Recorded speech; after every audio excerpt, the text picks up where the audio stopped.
It wasn't our fault. That's what both sides, UT and South by Southwest organizers, are saying after South by and spring break are not happening at the same time next year. KVU's Rebecca Trejo joins us now with what else they're saying. Hey, Rebecca. Well, UT says it publishes its official academic calendar a year in advance and says it regrets South by's decision to schedule its festival a week before their spring break. We also spoke with South by Southwest, who has a different explanation.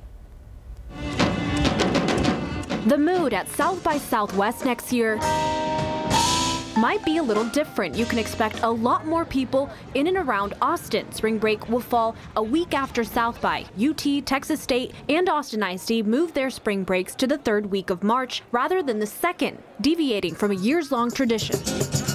South by Southwest says as soon as it learned about the change, we reached out to UT and to various other administrators to try to see if we could rectify this problem, but haven't had any luck in that yet. UT says it sets its academic calendar 18 months before it begins. When South by contacted us, the calendar, it was still 16 months ahead of the spring vacation when they contacted us and asked us to change it.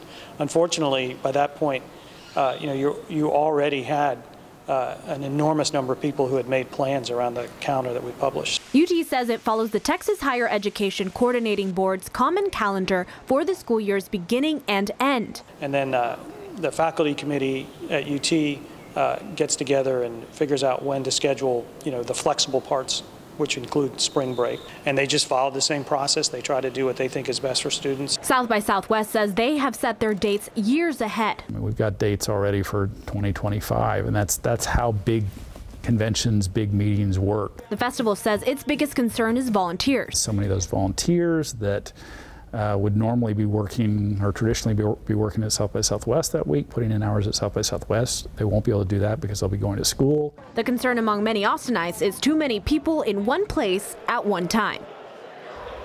We also contacted Austin ISD officials. They say they're in accordance with UT's spring break, as has been the tradition, adding, quote, the district did not change or break practice from previous years. AISD says it follows UT so parents and students can coordinate plans. Mike.